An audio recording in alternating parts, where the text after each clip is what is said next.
only a small amount of players actually finish a game they started. Most people can find it daunting to fully complete a game and everything it has to offer. Yet, for a small percentage of these players, this is exactly what they love. They are often referred to as completionists or trophy hunters.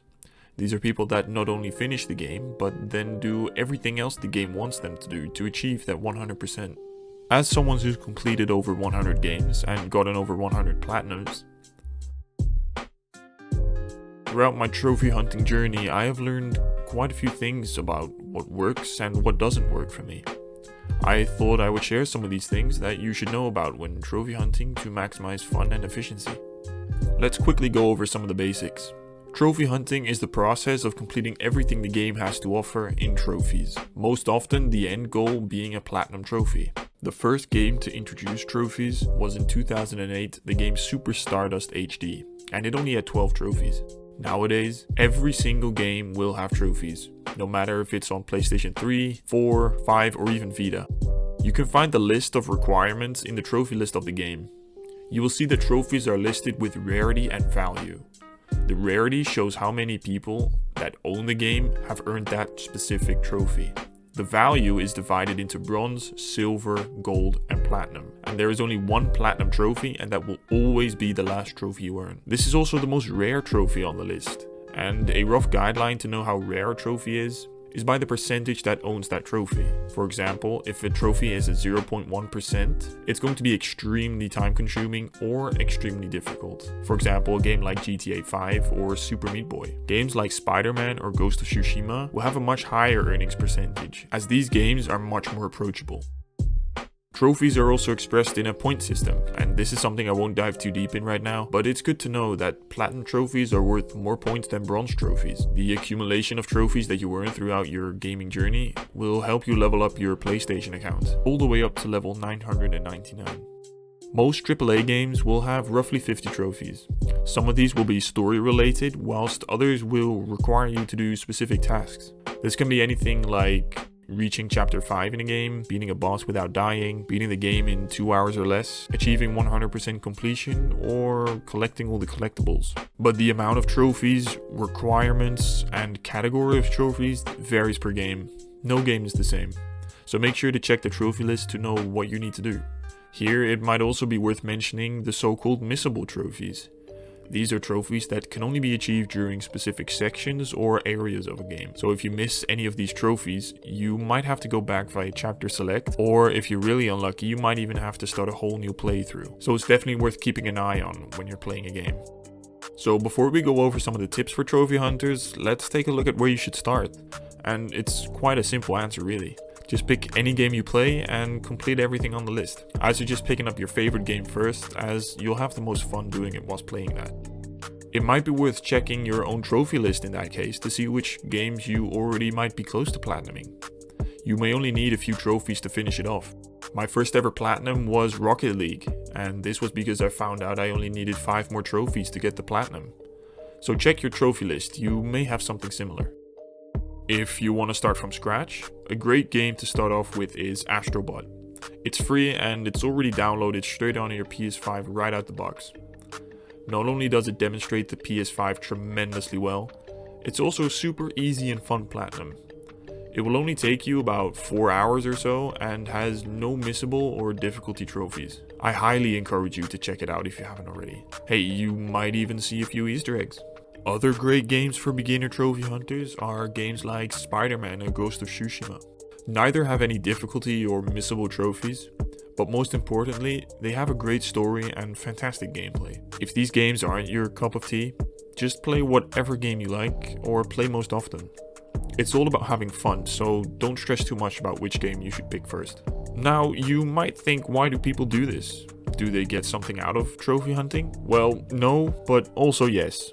You see, there is no physical reward, obviously. There's also no economic reward. What we get out of that platinum trophy is fulfillment and joy. We started something and we finished it. Fully, completed everything. We do it because it's fun.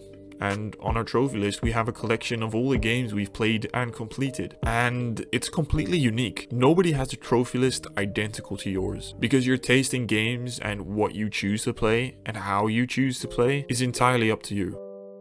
And as I mentioned before, throughout my trophy hunting journey, I have learned a lot of things about what works for me and what doesn't work for me. This may be different for you, as everyone likes to do it their own way, but if you're starting out, these tips may help you. psnprofiles.com. Bookmark it right now. Well, after this video. This website is basically a holy website for trophy hunters. It has a trophy list for every single game, shows the amount of points it gives, the rarity of the trophy, even more rarity amongst other trophy hunters. It has forums, detailed stats about your account, and trophy guides, and so much more. It has everything you will ever need. You can ask questions about a trophy or a game and even squad up with others to play together. And this can make things a lot easier, especially for those multiplayer trophies. If you're going to be trophy hunting, you'll be on this website more than you think. At least that was my case.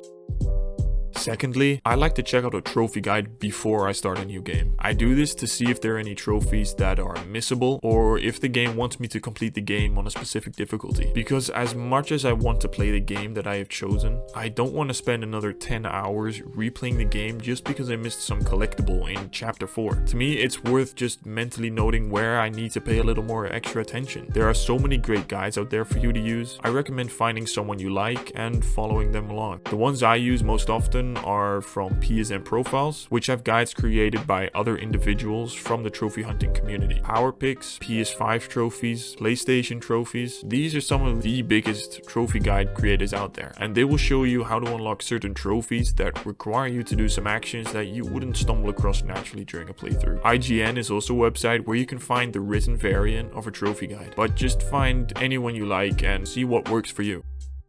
Use the trophy tracker on your PlayStation 5. This feature was brought in for PS5 games and helps you track how close you are to achieving the trophy. You can pin these to the side of your gameplay or have it that certain trophies are pinned on top of the list. This is a super helpful feature that makes sure that you're doing the right thing and it's actually counting towards your progress.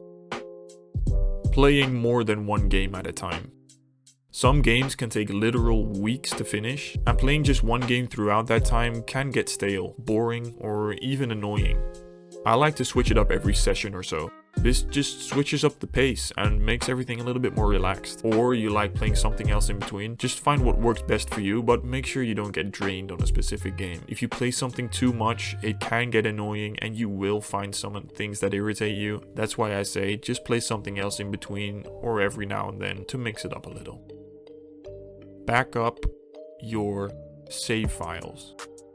I cannot stress how important this is, especially for games that aren't optimized too well. And it sucks when it happens, but some games won't register you did something and won't pop the trophy for you. Therefore, to stop this from happening, make multiple save slots along your playthrough to make sure that you have something to fall back on if it doesn't work for you. I think I created more than 10 save slots for my playthrough of GTA 5. I was just so scared that something wouldn't save properly or wouldn't register or whatever the reason may be. I just made sure I had multiple save slots and, most importantly, uploaded them to the cloud. PlayStation Plus has this option and I really encourage you to do that. And finally, most importantly, and it might sound super cheesy and cliche, but it's to have fun, seriously. Play whatever game you like, and that platinum journey will be a blast. If you find yourself disliking a game or getting frustrated, just put it to the side for a while. There's no need to be forced into grinding out a trophy that just makes you do the same thing over and over and over again. In the end, all we want is a digital collectible, and it's a great feeling when you finally get that trophy after hours of gameplay went into it and you finally hear